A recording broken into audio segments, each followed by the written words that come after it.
Hello दोस्तों, अस्सलाम वालेकुम। कैसे हैं आप लोग? उम्मीद करता हूं कि आप सब बढ़िया होंगे। तो सबसे पहले इस वीडियो को देखो और कमेंट में ज़रूर बताना इस वीडियो के बारे में। तो ज़्यादा से ज़्यादा लाइक और शेयर करें, और अगर इस चैनल पर नए हैं तो सब्सक्राइब करें। जब से तुम इस्लाम धर्म छोड़ के सनातन धर्म में आई हो, तो सनातन धर्म में तुम इतने दिन से रह रही हो, तो तुम्हें अगर मौका मिले सनातन धर्म छोड़ के फिर से इस्लाम धर्म में जाने का, तो क्या तुम इस्लाम धर्म में जाओगी? कभी नहीं जाऊंगी मैं तो। वही उन मुसलमानों में से निकल के मैं हिंदू बनी हूँ। ये मैंने कोई अच्छा काम किया हुआ पिछले जन्म में, जो भगवान ने मुझे अपने पास बुला लिया है। ऐ इंसान, तुझको अपने रब्बे करीम के बारे में किस चीज ने धोखा दिया? वही तो है जिसने तुझे बनाया, फिर तेरे आज़ा को दुरुस्त किया और तेरी कामत को मोतदिल रखा। जिस सूरत में चाहा तुझे जोड़ दिया, मगर अफसोस तुम लोग जजा को झुटलाते हो। जो लोग ईमान लाए फिर काफिर हो गए, फिर ईमान लाए फिर काफिर हो गए, फिर कुफ्र में बढ़ते गए, उनको अल्लाह न तो बख्शेगा और न उन्हें सीधा रास्ता दिखाएगा। ऐ पैगंबर, मुनाफिकों यानी दो रुखे लोगों को बिशारत सुना दो कि उनके लिए दुख देने वाला अजाब तैयार है। वो जो मोमिनों को छोड़कर काफिरों को दोस्त बनाते हैं, क्या ये उनके यहाँ इज्जत हासिल करनी चाहते हैं? सो इज्जत तो सब अल्लाह ही की है। जो लोग तुम में से अपनी औरतों को मां कह देते हैं, वो उनकी माएं नहीं हो जाती। उनकी माएं तो वही हैं जिनके बतन से वो पैदा हुए।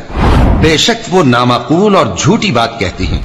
और जो लोग अपनी बीवियों को मां कह बैठे फिर अपने कौल से रुजू कर लें, तो उनको कुर्बत से पहले एक गुलाम आजाद करना जरूर है। मोमिनो, इस हुक्म से तुमको नसीहत की जाती है, और जो कुछ तुम करते हो अल्लाह उससे खबरदार है। अब जिसको गुलाम न मिले, वो कुर्बत से पहले लगातार 2 महीने के रोजे रखे। फिर जिसको इसका भी मकदूर न हो, उसे 60 मोहताजों को खाना खिलाना चाहिए। यह हुक्म इसलिए है कि तुम अल्लाह और उसके रसूल के फर्मा बरदार हो जाओ, और ये अल्लाह की हदें हैं। और न मानने वालों के लिए दर्द देने वाला अजाब है।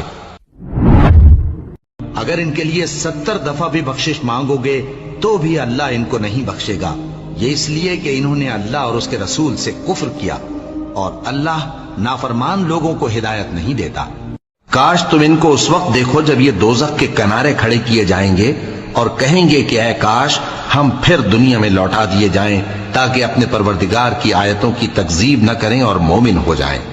हाँ, ये जो कुछ पहले छुपाया करते थे आज इन पर जाहिर हो गया है। और अगर ये दुनिया में लौटाए भी जाएं, तो जिन कामों से इनको मना किया गया था वही फिर करने लगे। कुछ शक नहीं कि ये झूठे हैं, और कहते हैं कि हमारी जो दुनिया की जिंदगी है बस यही जिंदगी है, और हम मरने के बाद फिर जिंदा नहीं किए जाएं। अगर इनके लिए 70 दफा